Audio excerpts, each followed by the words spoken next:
আমি কি দেখতে পাচ্ছি? আমি কি দেখতে পাচ্ছি? আমার রাজ্যে মুসলমান আসবে, ও হত্যা করবে, মুসলিম প্রচারিত হবে। না না না, আমি কিছুতেই হতে দেব না।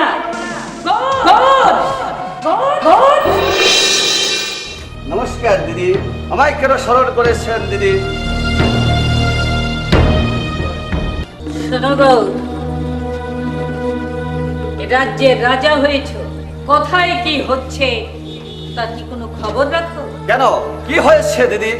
আমার জাদুবিদ্যা শক্তি দিয়ে আমি জানতে পারলাম যে এই রাজ্যে মুসলমান প্রবেশ করবে, গো হত্যা করবে এবং মুসলিম কায়েম করবে। আপনি কি বলছেন দিদি?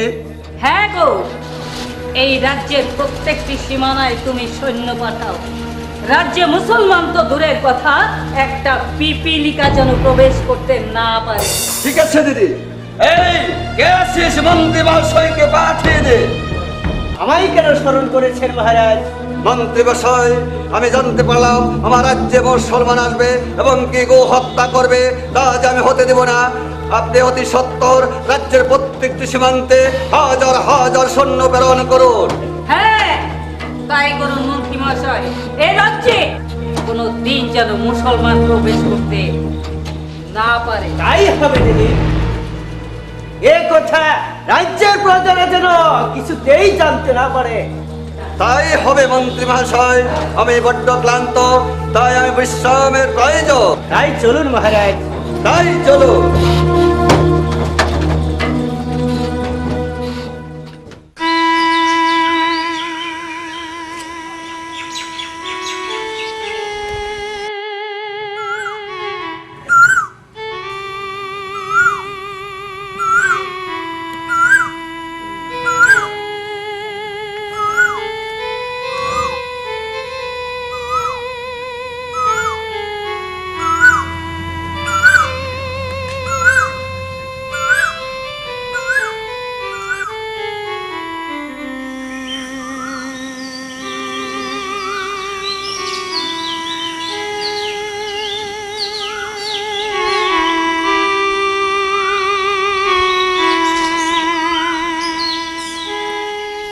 ওগো স্বামী, আমাকে ভালোবাসার অপরাধে ওই ইরাকির অধিপতি আমাদের নির্বাসন দিলেন। এই গ্রহীণ জঙ্গলে আমরা কেমন করে থাকবো? শোনো রাবেয়া, আমরা যদি আল্লাহ তাআলার ইমানদার বান্দা হয়ে থাকি, তাহলে তিনি আমাদের সব মুশকিল আসান করে দেবেন। আপনি ঠিকই বলেছেন স্বামী, কিন্তু আমি ভাবছি এই গ্রহীণ জঙ্গলে আমরা কোথায় একটু আশ্রয় পাবো? আমিও তাই ভাবছি রাবেয়া।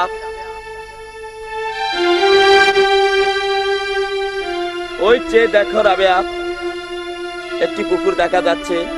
ওই পুকুর পাড়ে একটি ঝুপড়ি বেঁধে আমরা ওখানে দিন যাপন করব।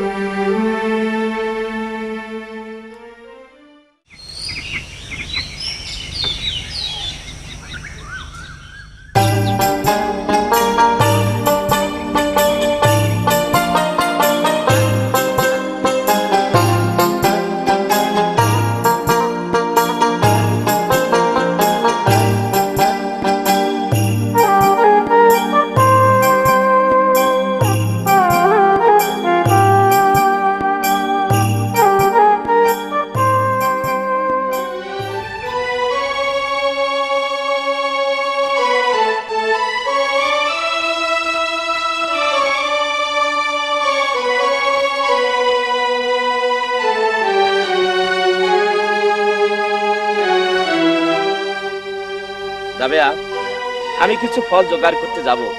ফল নিয়ে এসে আমরা দুজনে খেয়ে আল্লাহ তাআলার শুকরিয়া আদায় করব। তুমি কিন্তু সাবধানে থেকো রাবেয়া।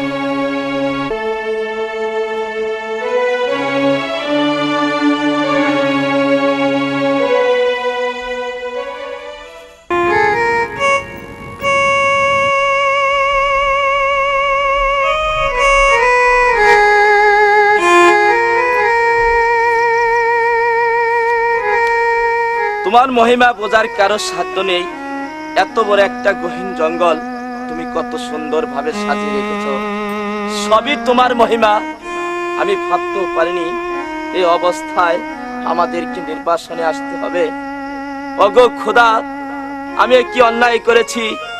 ভালোবাসা যদি অন্যায় হয়ে থাকে, তাহলে আয়ুব নবী কেন রহিমাকে, ইউসুফ নবী কেন জুলেখাকে, শিরি কেন ফরহাদকে, লাইলি কেন মজনুকে ভালোবাসলো খোদা?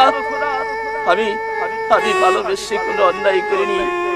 ওই ইরাকের মানুষের আদালতে আমি অপরাধী হলেও খোদার আদালতে আমি কোনো অন্যায় করিনি, এ বিশ্বাস আমার আছে। ওগো স্বামী, রাবেয়া, একজন মুসলমানের সবচেয়ে বড় সম্পদ হলো তার ঈমান। তুমি ঠিকই বলেছো রাবেয়া। হ্যাঁ স্বামী, আপনার এই ঈমান যেন কখনো নষ্ট না হয়।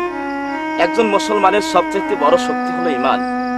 এই আমি তোমাকে ছুঁয়ে প্রতিজ্ঞা করে বলছি, বাকি জীবনে কখনো ওই আল্লাহকে দোষারোপ করে আমি কোনো কথা বলবো না। স্বামী, রাত অনেক হলো, এখন আমরা একটু ঘুমিয়ে নেই। ঠিক আছে স্বামী, তাই চলেন। তাই চলো।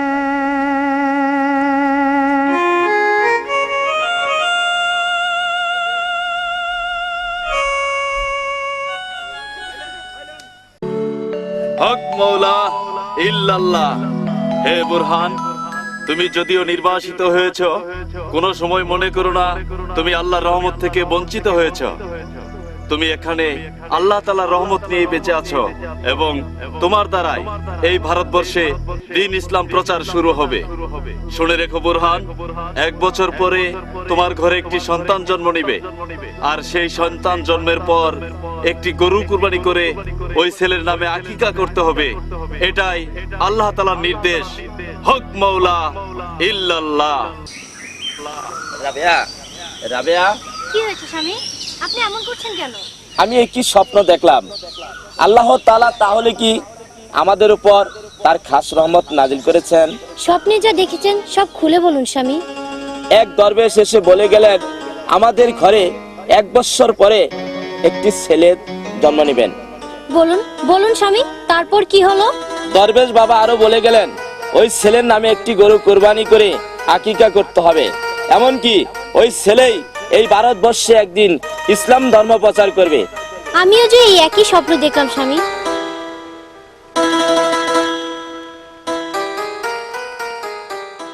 আমাদেরও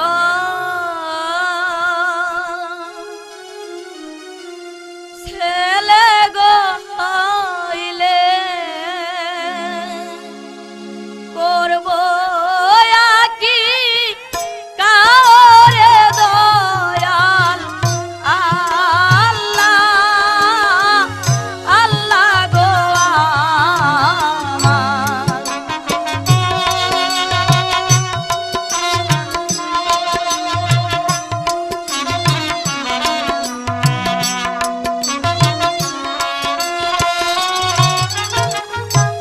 গরু কিনে করব গো কুরবানি, ছেলেরও না মেতে গো প্রাণের আল্লাহ, আল্লাহ গো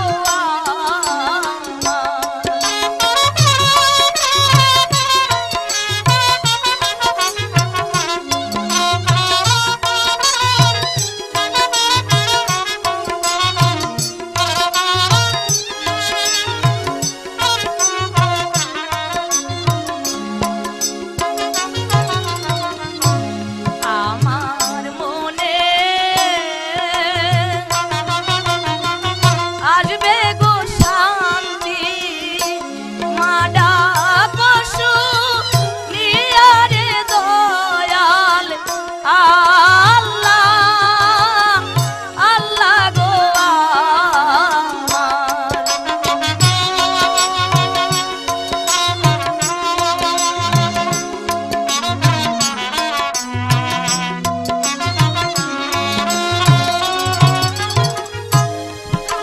তুলে কান্দি গো আল্লাহ, তোমার ঘর বারের দারুন আল্লাহ, আল্লাহ গো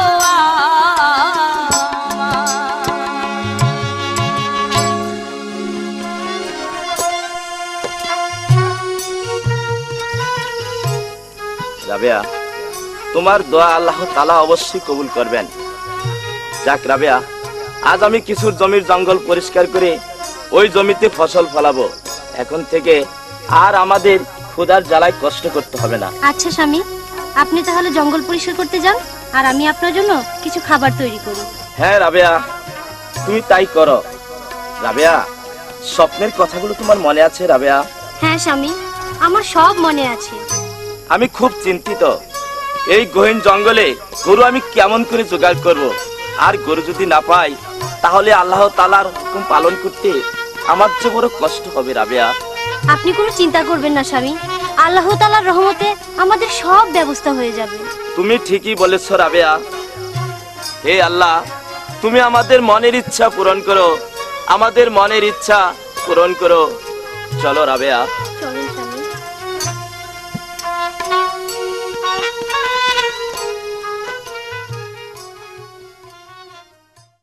প্রিয় দর্শক, গৌরগোবিন্দ রাজার বোন জয়ন্ত বুড়ি জাদুবিদ্যায় পারদর্শী।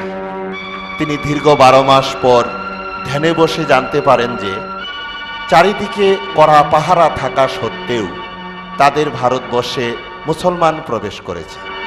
এরই পরবর্তী ঘটনা প্রবাহ।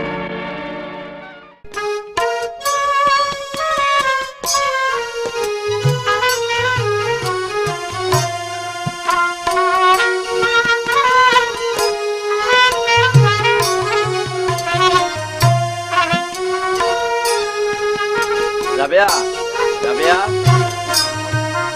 কি হয়েছে স্বামী, আমাকে ডাকছেন? রাবেয়া, আজ আমি মহা খুশি, কারণ আল্লাহ তাআলা আমাদেরকে একটি ছেলে দান করেছেন। আজ আমি এই ছেলের নাম রাখবো। হ্যাঁ স্বামী, আপনি ওর নাম রাখুন।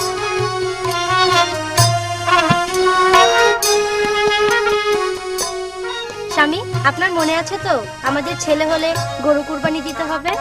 ওহো, ছেলে পাওয়ার আনন্দে আমি তো সেই কথা ভুলেই গিয়েছিলাম। না না, আমাদের ভুল করলে চলবে না, কুরবানি আমাদের করতেই হবে। আগে ছেলের নামটা রেখে নেই, তারপর। আচ্ছা রাবেয়া, বলো তো আমাদের ছেলের নাম কি রাখা যায়? আমি তো খুঁজেই পাচ্ছি না। ছেলের নাম আপনিই রাখুন স্বামী। হ্যাঁ রাবেয়া, তুমি ঠিকই বলেছ। আজ থেকে ওর নাম রাখলাম আলাউদ্দিন। আজ থেকে আমরা ওকে এই নামেই ডাকবো। আলহামদুলিল্লাহ, আল্লাহকে দীর্ঘজীবী করুন। রাবেয়া, ওকে বিছানায় শুয়ে দাও। দেন।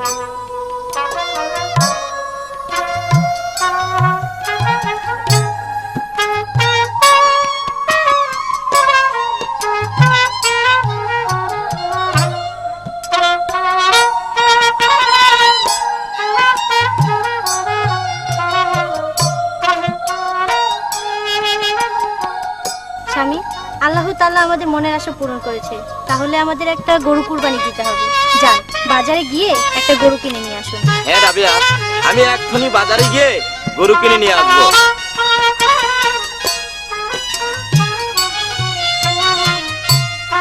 রাবেয়া, তুমি আমাকে কিছু টাকা দাও রাবেয়া। কোথায় পাবো টাকা গো পয়সা, কোথায় পাবো করি গো প্রাণের স্বামী, স্বামী গো আমার।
এখন আমি টাকার সন্ধান কোথায় পাবো?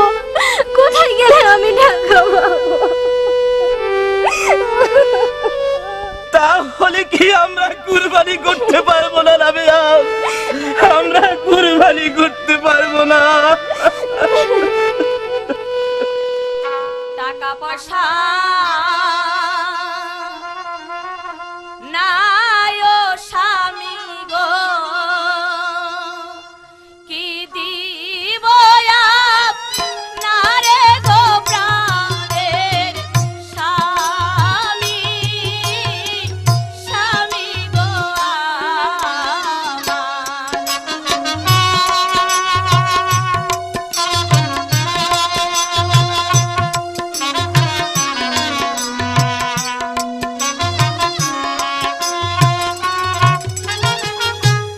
এই গভীর জঙ্গলে স্বামী গো, কি বলবো আপনারে গো প্রাণের স্বামী, স্বামী গো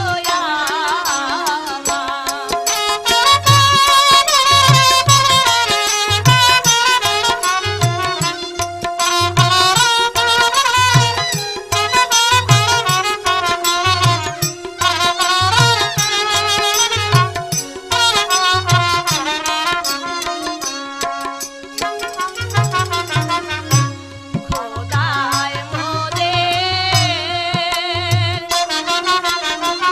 দিছে গো ছেলে, পরীক্ষা করিতে গো প্রাণের স্বামী, স্বামী গো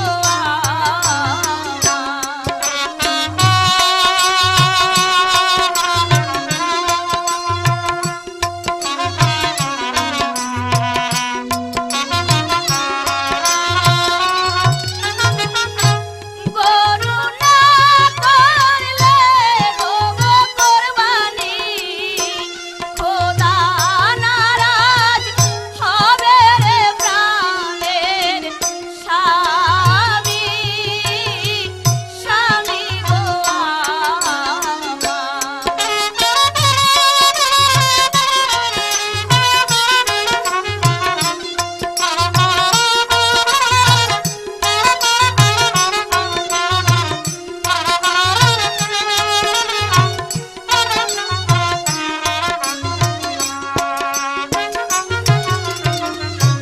বনবাসী হইয়া স্বামী গো, ঘুরি বনে বনে গো প্রাণের স্বামী, স্বামী গো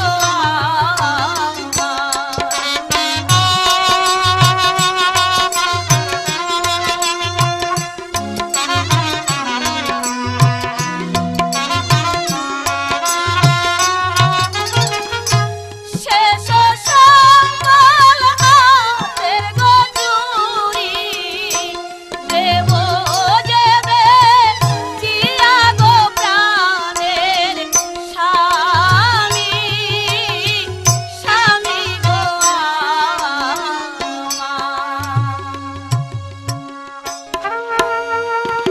আপনি কোনো দুঃখ করবেন না স্বামী, আমার হাতের চুড়ি বিক্রি করে আপনি কুরবানির গরু কিনে নিয়ে আসুন।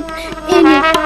না না রাবেয়া, তোমার হাতের চুরি বিক্রি করে আমি আমি ছেলের মান্যত পূরণ করতে পারবো না রাবেয়া, আমি ছেলের মান্যত পূরণ করতে পারবো না। না না স্বামী, ছেলে তো শুধু আপনার নয়, আমারও। আপনার আর আমার মধ্যে কোনো পার্থক্য নেই। নিন স্বামী।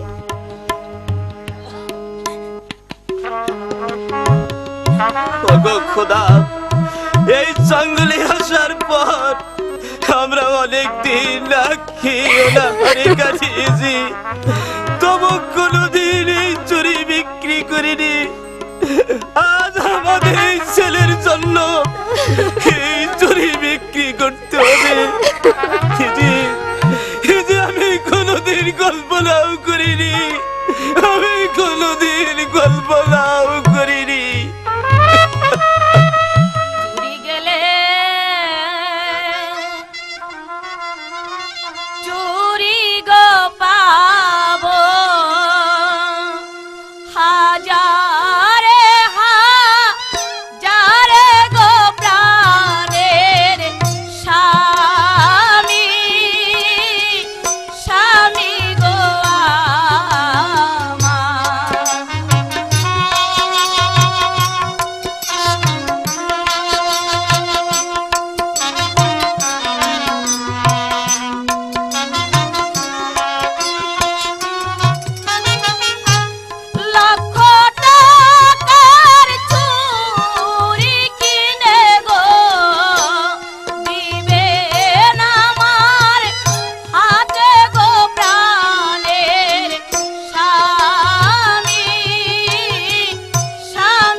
হয়েছে রাবেয়া, আমি চুরি বিক্রি করে কুরবানি কিনে আনবো।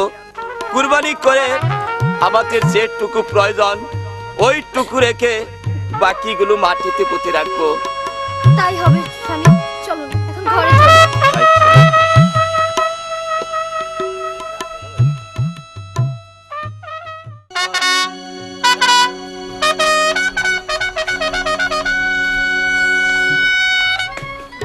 শোনেন মন্ত্রী মহাশয়, রাজ্যের প্রজারা খাজনা দিচ্ছে কিনা এই ব্যাপারে আপনি কতটুকু জানেন? উত্তর পূর্ব পরগনার প্রজারা রাজ তো ঠিক মতো দিচ্ছে মহারাজ, কিন্তু দক্ষিণ পূর্ব পরগনার প্রজারা জানিয়েছে এবছর খরায় তাদের মাঠের ফসল ঘরে তুলতে পারেনি, তাই তারা রাজকর দিতে পারবে না, এই কথাই তারা জানিয়েছে মহারাজ। রাজারা যদি খাজনা না দেয় তাহলে যে রাজার ধন ভাণ্ডার শূন্য হয়ে যাবে, রাজার ধন ভাণ্ডার শূন্য হয়ে গেলে রাজকার্য পরিচালনা করা সম্ভব হয়ে যাবে। তাই যেমন করে হোক, যেভাবে হোক, 7 দিনের মধ্যে খাজনা আমি চাই কি চাই। আরে শুনুন সেনাপতি মহাশয়, আপনি এই মুহূর্তে দক্ষিণ পূর্ব পরগনায় চলে যাবেন, যাই ওই চাষাগুলার নিকট হতে যেভাবে হোক, যেমন করে হোক 7 দিনের মধ্যে খাজনা আদায় করে রাজ ভান্ডার জমা রাখো। এমনিতে রাজ্য অভাব দেখা দিয়েছে, তার উপর নিরহ প্রজাদের উপর অন্যায় অত্যাচার করলে প্রজারা হয়তো বিদ্রোহ ঘোষণা করতে পারে। আপনাকে যা হুকুম করা হয়েছে তা তামিল করো। গৌর, আমি তোমাকে সারা প্রাসাদ তন্ন তন্ন করে খুঁজেছি, কিন্তু কোথাও পেলাম না। কেন দিদি, আপনি আমাকে খুঁজেছেন কেন? রাজা হয়েছো, অথচ রাজ্যে কোথায় কি অঘটন ঘটছে সে খবর তুমি রাখো। বলুন বলুন দিদি, কোথায় কি হয়েছে? আপনি মহাজ্ঞানী, আপনি না বললে আমি জানবো কি করে? তাহলে শোনো, মুসলমানের নাম শুনলে এ রাজ্যের মানুষের 3 দিন না খেয়ে উপোস করে থাকতে হয়, আর সেই রাজ্যে মুসলমান প্রবেশ করেছে। ছি ছি ছি, তোমরা এতগুলো সৈন্য থাকতে মুসলমান এই রাজ্যে প্রবেশ করলো কেমন করে? আমার রাজ্যে মুসলমান ঢুকেছে, রাম রাম রাম। সেনাপতি মহাশয়, তাহলে কি আমাদের সৈন্যরা পাহারা নাম করে বিশ্রাম নিচ্ছে? আমি যতটুকু জেনেছি মহারাজ, আমাদের সৈন্যরা ঠিক মতো পাহারা দিচ্ছে মহারাজ। তাহলে রাজ্যে মুসলমান প্রবেশ করলো কি করে? শুধু প্রবেশই করেনি, তারা এই রাজ্যের পবিত্রতাও নষ্ট করে দিয়েছে। সে মনে কি করেছে দিদি যে রাজ্যের পবিত্রতা নষ্ট করে দিয়েছে? আমি ধ্যান করে জানতে পারলাম যে শুধু গোহত্যাই করেনি, আমার সব থেকে বড় কষ্ট হচ্ছে যে আমার মৃত্যু জীবন কূপ তারা নষ্ট করে দিয়েছে। তাহলে এখন উপায় কি দিদি? তুমি একটা লোককে দরবারে ডেকে এনে তাকে হত্যা করো, তারপর ওই জীবনকূপ থেকে জল এনে তার গায়ে ছিটিয়ে দিয়ে দেখো সে জীবিত হয় কিনা। তুমি ঠিকই বলেছ দিদি। সেনাপতি মহাশয়, এই মুহূর্তে একটা লোক দরবারে এনে তাকে হত্যা করো। ঠিক আছে মহারাজ, আমি লোকটা নিয়ে এখনই আসছি। এই নিন মহারাজ, এই লোক আমি ধরে নিয়ে এসেছি। কোনো কথা নয়, হত্যা করো। হুজুর, আমার কি অপরাধ? আমার হুকুম তামিল করো। এখন ওই কূপ থেকে এক জগ জল এনে ওর গায়ে ছিটিয়ে দিয়ে দেখো ও বাঁচে কিনা। আমি তাই করছি দিদি। এই কে আছিস? ওই কূপ হতে এক জারি জল নিয়ে এসো। মহারাজ, এই নেন আপনার জল।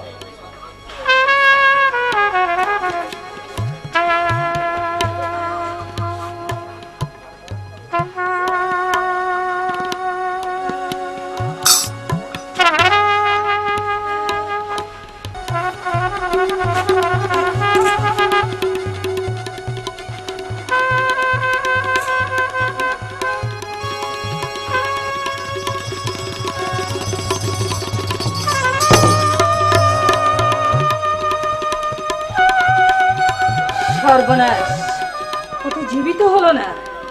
গৌর, নিশ্চয় ওই কূপের ভিতরে গরুর মাংস ফেলা হয়েছে। কে কে এই কাজ করেছে? কার এত বড় সাহস আমার রাজ্যে এসে গো হত্যা করেছে? মন্ত্রী মশাই, সেনাপতি মশাই, আপনারা খুঁজে দেখুন। তাই করছি মহারাজ। সেনাপতি মশাই, আপনি আমার সঙ্গে চলুন। তাই চলুন। চলুন দিদি, আমাদের এর একটা ব্যবস্থা করতেই হবে। তাই চলো গৌর।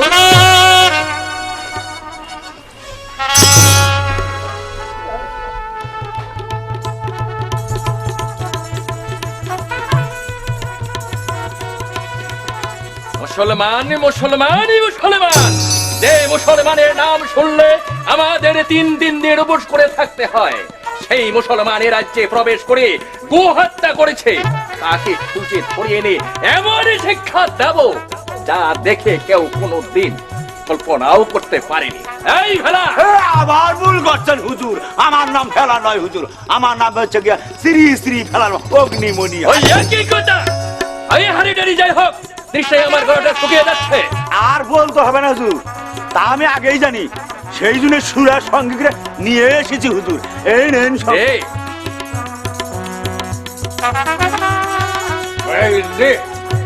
এই ভেলা, আজকে জি হুজুর। তুই এক কাজ কর, একজন ব্রাহ্মণ ডেকে নিয়ে আয়। আমার জানতে হবে সেই মুসলমানটা কোথায় আছে।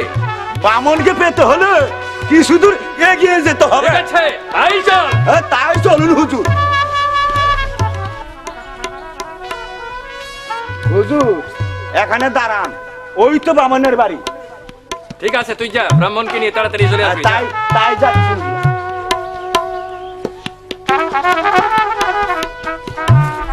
বামন বাড়িতে আছো? বামন কে?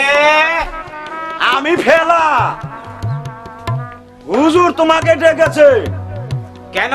চলো আমার সঙ্গে। তাই চলেন।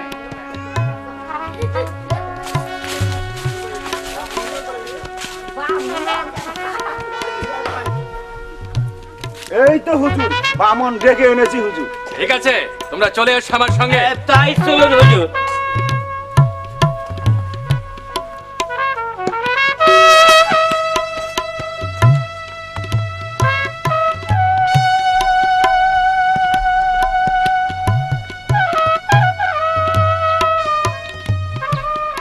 হুজুর, আমার কি অপরাধ?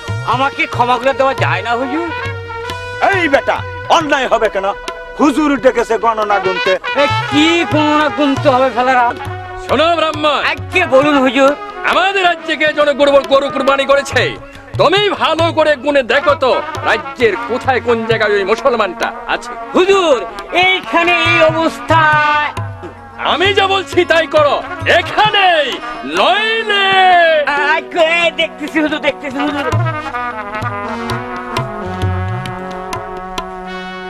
ধূপ ধূপ ধূপা। আমার নাম হলো ওস্তাদ মনিব। লোকের গণনা গুনতে জানি। আর পশ্চিমে হলো চন্দ্রকে, দক্ষিণে হলো সুপ্ত ভর, পূবে অমঙ্গল দেখতে পাচ্ছি। শ্রীহট্ট গহীন বনে একই মুসলমান প্রবেশ করেছে হুজুর। পেয়েছি হুজুর, পেয়েছি। ওই সুরমা নদীর তীরে এক গহীন বনে একই মুসলমান প্রবেশ করেছে হুজুর। এমনকি গো হত্যা করেছে। এই তো আমার গণনায় আমি দেখতে পাচ্ছি হুজুর। এবার তাহলে আসি হুজুর। হুজুর, আমায় বকশিশ হুজুর। তোমার বকছে। জয় গুরু, জয় গুরু। হে খুদা, হে ভগবান, ভগবান, ভগবান, ভগবান, ভগবান। এরা যা যা বেটা, উদার তোকে করতে হবে না, ওটা আমি আগেই জানি।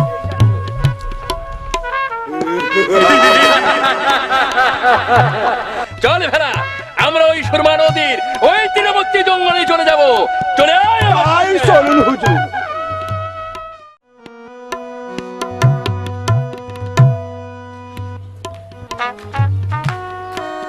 শোনো ভাগ্নে, আমরা তো ইরাকে থেকে ইসলামের কোনো কাজই করতে পারছি না।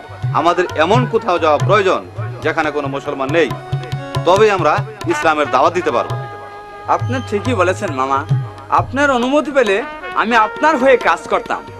বন্ধু, আমার মনের সাথ আমি যেন সারা জীবন ইসলাম ধর্ম প্রচার করতে করতে মরতে পারি। আপনাদের এই কথাগুলো আমাকে এতটুকু আনন্দিত করেছে যে আমি তা ভাষায় প্রকাশ করতে পারবো না।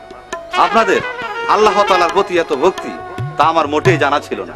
না, আমরা আল্লাহ তাআলাকে কতটুকু ভক্তি করতে পারি, যা করি আপনার তুলনায় অতি সামান্য।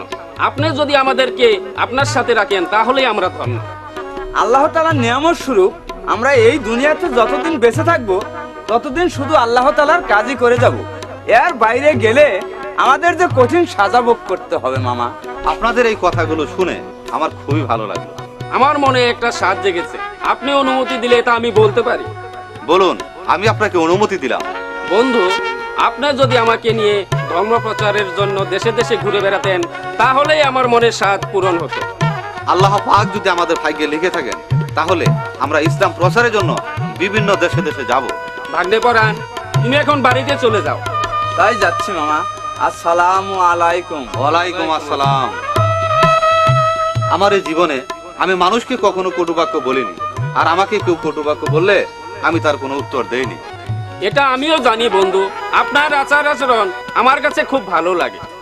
বন্ধু জাহান, এখন তো নামাজের সময় হয়ে এলো, চলুন ওযু করে নামাজটা আদায় করে নিই। তাই চলুন। হ্যাঁ চলুন বন্ধু।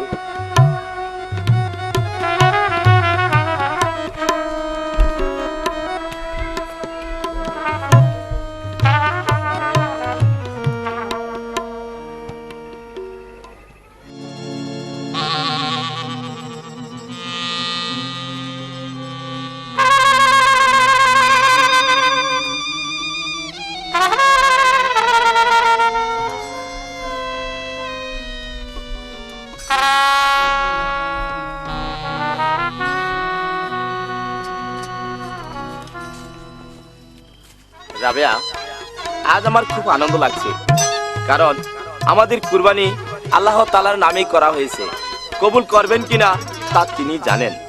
আমি জানি স্বামী, আপনার মতো নেকদার যার ভাগ্যে জুটেছে সে বড় ভাগ্যবতী, আর সেই ভাগ্যবতী হলাম আমি।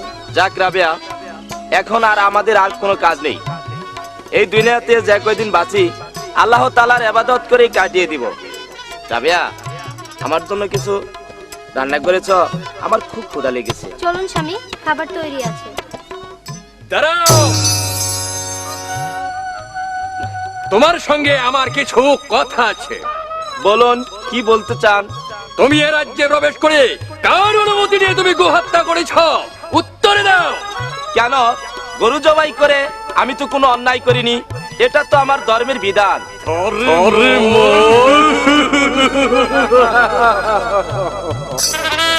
বেটা, গরু জবাই করার মজাটা এবার হারে হারে টের পাবি। আমরা আমাদের ছেলের জন্য গরু কুরবানি দিয়েছি, এটা তো কোনো অন্যায় করিনি। অন্যায় করেছে কিনা তা ওই রাজ দরবারে গেলেই বুঝতে পারবা। সোনার চাপ তিতিলারে ঘুঘু, তোমরা মনে করেছ যা ইচ্ছা তাই করবে, আর আমরা পয়সা পয়সা আঙ্গুল চুষুম। ওটা এখানে বলে কোনো লাভ নেই, যা বলার ওই রাজদরবারে কি বলবে। ওকে রাজদরবারে নিয়ে চল। না না স্বামী, আমি আপনাকে কিছুতেই রাজদরবারে নিয়ে যেতে দিব না। যেতে দিবে না? যেতে না চাইলে আমি তোমাকে বন্দি করে নিয়েই যাব। রাবেয়া, তুমি কোনো চিন্তা করো না, আমি রাজদরবারে গিয়ে কথাটা বলে এক্ষুনি ফিরে আসবো। চল বেটা।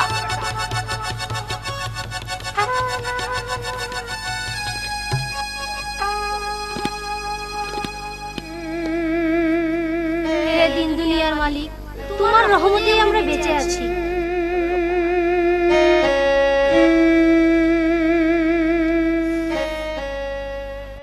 খোদা তোমার মেহের বাণী গো, রহম করো মোরে রে দারুন বিধি, বিধি রে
শোনেন মন্ত্রী মহাশয়, আপনি সারা রাজ্যময় ঘোষণা করে দেন যে আমার রাজ্যে যেন কোনো মুসলমান প্রবেশ করতে না পারে। আমি আপনার আদেশ রাজ্যময় ঘোষণা করে দিয়েছি। মন্ত্রী মহাশয়, সেনাপতিকে যে পাঠানো হয়েছে ওই মুসলমানটাকে ধরে আনতে, তাকে যে আমি এখনো দেখতে পাচ্ছি না। আমার মনে হয় সেই শয়তানটাকে ধরে রাজ দরবারে ফিরে আসবে। তবে আর বিলম্ব কেন? কারণ দিদি আমাকে বলে গেল মৃত্যু জীবন কূপের পানিও কোনো কাজ করছে না। এখন আমি কি করব, কোথায় যাব? আপনি ধৈর্য ধরুন মহারাজ, আমি তো রয়েছি। আপনি কি করতে পারবেন? কারণ আপনার মতো সুযোগ্য মন্ত্রী আমার সাথে থাকার পরে আমার রাজ্যে মুসলমান ঢুকলো কি করে? আমাকে ভুল বুঝবেন না মহারাজ, আমি যেমন করে হোক ওই মুসলমানটাকে রাজ দরবার হাজির করবই মহারাজ। ঠিক আছে, তাই করুন। আমি যে আর ধৈর্য ধরতে পারছি না মন্ত্রী মশাই। জয় মহারাজ, রাজা গৌর গোবিন্দর জয় হোক। হে বন্দি, তোমার নাম কি? মহারাজ, আমার নাম মোহাম্মদ বোরহানুদ্দিন। তোমার ঠিকানা কোথায়? আগে ছিল ইরাক, এখন ওই শ্রীহট্টের গহীন জঙ্গলে। তুমি আমার রাজ্যে প্রবেশ করলে কার অনুমতি? আমি কারো অনুমতি নেইনি মহারাজ। কেন তুমি অনুমতি নাওনি? এই রাজ্যটা কি তোমার পিতার সম্পদ যে বিনা অনুমতিতে প্রবেশ করবে? আমি তো আপনার রাজ্যে লোকালে বসত করছি না, আমি ওই গহীন বন জঙ্গলে ছোট্ট একটি ঝুপড়ি বেঁধে কোন রকমে বসবাস করছি মহারাজ। আমি অন্যায় করিনি মহারাজ। অন্যায় করনি? চুপ করবে তো। তোমরা সবাই চুপ করো, ওর কথাগুলো আমাকে শুনতে দাও। আচ্ছা বোরহান, তুমি এই রাজ্যে আসার পরে কি কি কাজ তুমি করেছো তা তুমি সম্পূর্ণ খুলে বলো। আমি এই জঙ্গলে এসে প্রথমে আল্লাহর নিকট প্রার্থনা করেছি যে আল্লাহ তাআলা যদি আমাকে একটি ছেলে সন্তান দান করেন তাহলে আমি আল্লাহর নামে একটি গরু কুরবানি দিব মহারাজ। তারপর আল্লাহ তাআলা আমার আশা পূরণ করলেন, আমিও আমার ওয়াদা পূরণ করেছি মহারাজ। খামোশ শয়তান, আমার আর সহ্য হচ্ছে না। ধীরে মন্ত্রী মহাশয় ধীরে, কারণ এত সহজে ওর বিচার শেষ করা যাবে না। আর শুনুন সেনাপতি মহাশয়, আপনি বন্দীকে এক্ষুনি কারাগারে নিক্ষেপ করুন। শোনে ভেলা, ওকে তুই কারাগারে নিয়ে যা। তাই যাচ্ছি হুজুর।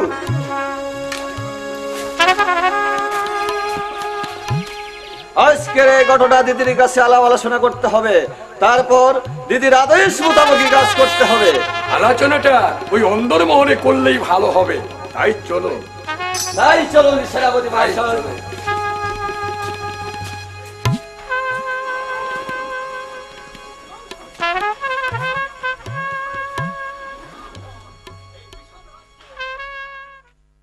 লা ইলাহা ইল্লাল্লাহ, লা ইলাহা ইল্লাল্লাহ, লা ইলাহা ইল্লাল্লাহ, লা ইলাহা ইল্লাল্লাহ। মামা, আল্লাহ তাআলার জিকির করতে করতে তো আমরা অনেক দূরে এসে পড়েছি। ওই তো একটা মসজিদ, ওখানে গিয়েই আমরা ইসলাম সম্পর্কে কিছু আলাপ আলোচনা করে নেই। হ্যাঁ, তাই চলো ভাগ্নে, তাই চলুন বন্ধু জাহান। লা ইলাহা ইল্লাল্লাহ, লা ইলাহা ইল্লাল্লাহ, লা ইলাহা ইল্লাল্লাহ।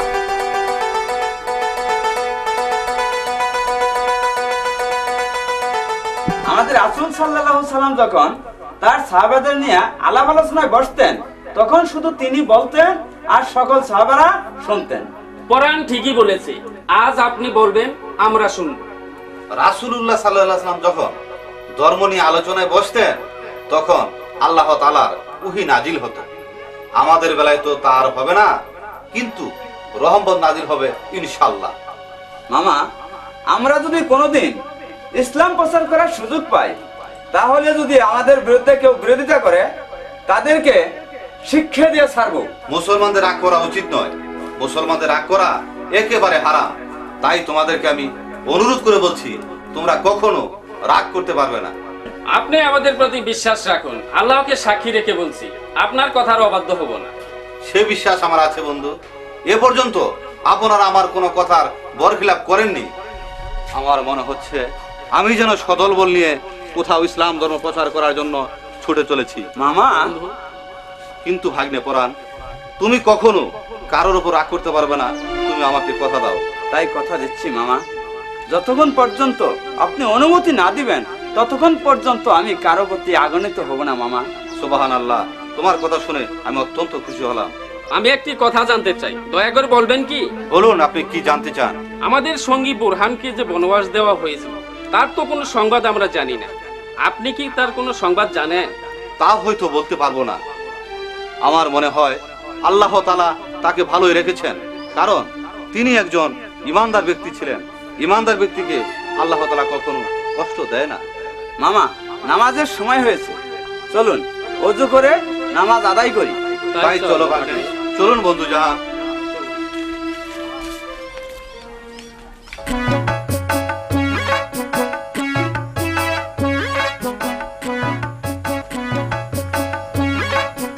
ও গিন্নি, গিন্নি বলি গেলে কোথায়?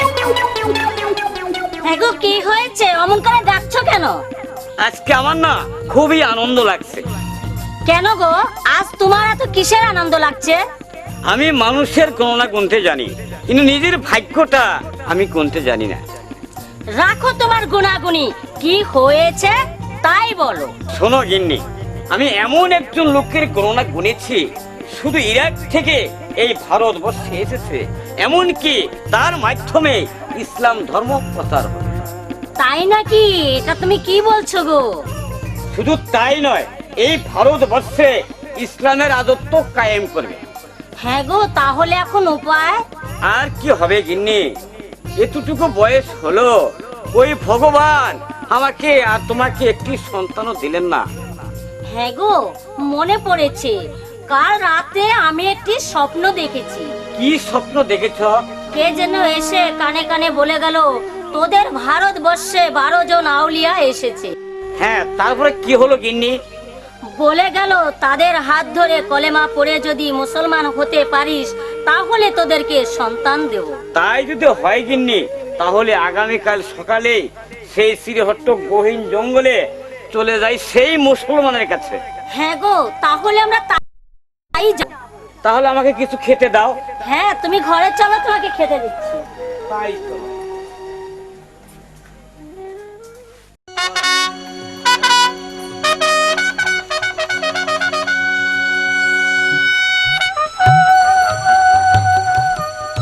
সেনাপতি মহাশয়, আপনি বুরহানের বিচারের আয়োজন করুন। আমি আর এমন বিচার করব যে যা দেখে কেউ কোনোদিন এই অন্যায় করার সাহস না পায়। আগে বুরহানকে রাজ দরবারে হাজির করার অনুমতি দিন মহারাজ, তারপর তার কাছ থেকে জানতে হবে সে কখন কিভাবে গরু হত্যা করেছে মহারাজ। হ্যাঁ, এতদিন আপনারা আমার রাজ্য পরিচালনা করতে দেখেছেন, কিন্তু আমার নিজ হাতের বিচার কোনোদিন দেখেননি। আমি কত কঠোর, কত ভয়ঙ্কর। বলুন, বিচারের সব ব্যবস্থা করা হয়েছে মহারাজ। সেনাপতি মহাশয়, একে বন্দীকে দরবারে হাজির করুন। কোথায় ভেলা? বন্দী বুরহানকে দরবারে হাজির কর। মহারাজের জয় হোক, মহারাজের জয় হোক। বেশ, তুমি এখন নিজ চোখে বুরহানের বিচার দেখতে পারবে। তার পূর্বে বলো বুরহান, তুমি আমার রাজ্যে এসে গরু কুরবানি করেছ? হ্যাঁ মহারাজ, কুরবানি আমি করেছি। তুমি বলো তো কিভাবে সেই গরুটা কুরবানি করেছ, তা আমাকে শোনাও। মহারাজ, আমি প্রথমে বাজার হতে একটি গরু কিনে আনলাম, তারপর গরুটার 4 পা বাঁধলাম এবং আল্লাহর হস্তে ওই গরুটাকে আমি কুরবানি করলাম মহারাজ। কিন্তু কেন জবাই করলা? জবাই নয় মহারাজ, কুরবানি করলাম। আল্লাহ আমাকে একটি ছেলে দিয়েছে বলে আমি তার নামের মান্যত পূরণ করলাম। পশু কুরবানি করলে বুঝি ছেলে পাওয়া যায়? তা হয়তো পাওয়া যায়, কিন্তু বুরহান, তোমার ছেলেটা যে আমার দেখতে হবে। সেনাপতি মহাশয়, আপনি এক্ষুনি যে ওই বুরহানের ছেলে দরবারে আনার ব্যবস্থা করুন। আমি তাই করছি মহারাজ। মন্ত্রী মশাই, বন্দীকে কারাগারে পাঠিয়ে দিন। তারপর দিদির সাথে আমাদের আলোচনা করতে হবে। হেলা, বন্দীকে কারাগারে নিয়ে যা।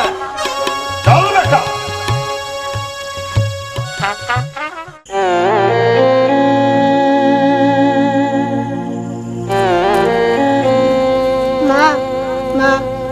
হয়েছে তোমার? বাবা আলাদিন, আজ আমার মনটা কেমন যেন লাগছে। আমি আমি কোথাও স্থির থাকতে পারছি না। কেন, কি হয়েছে মা? আজ 3 দিন হলো তোমার বাবাকে রাজপ্রাসাদে ধরে নিয়ে গেছে। এই জন্য আমার মনটা ভালো নেই রে বাবা। মা, তুমি কোনো চিন্তা করো না, দেখবে বাবা এক্ষুনি ফিরে আসবে। তা তো আসবেই বাবা, কিন্তু আমার মনটাকে যে বোঝাতে পারছি না। হে খোদা, তুমি আমার স্বামীকে ভালো রেখো খোদা, আমার স্বামীকে ভালো রেখো। মা, আমার বড্ড ক্ষুধা পেয়েছে, আমাকে কিছু খেতে দাও।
খেতে যদি না দেন আম্মা গো, যাব যে মরিয়া গো প্রাণে। আম্মা, আম্মা গো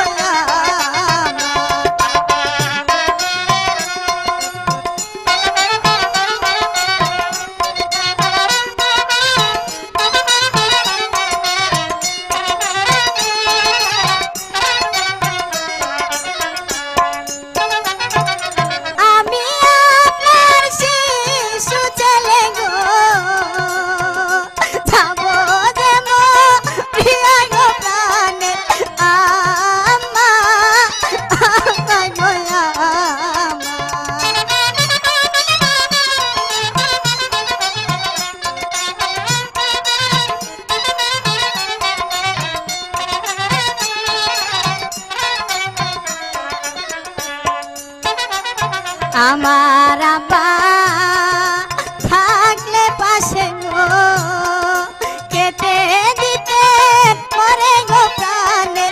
আম্মা, আম্মা গো আমার।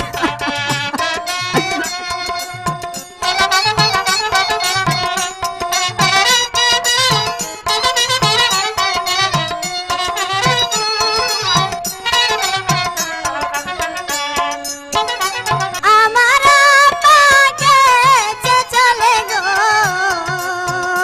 কে দিবে খাওয়ায়ে গো প্রাণে।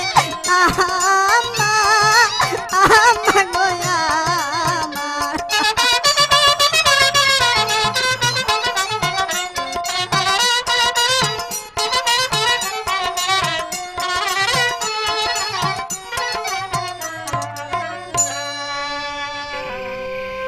ঠিক আছে বাবা, চলো দেখি কিছু খেতে দিতে পারি কিনা।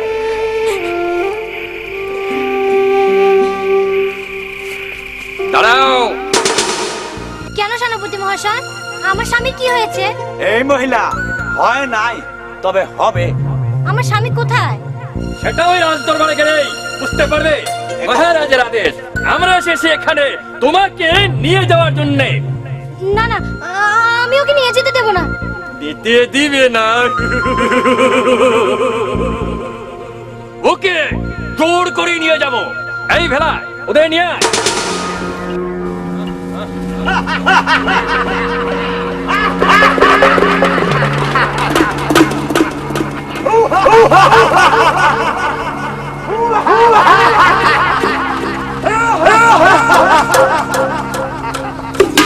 শেষ করে দে ভেলা।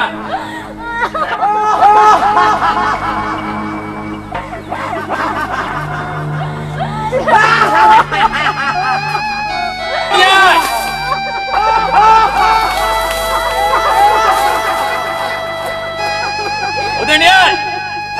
আয় চল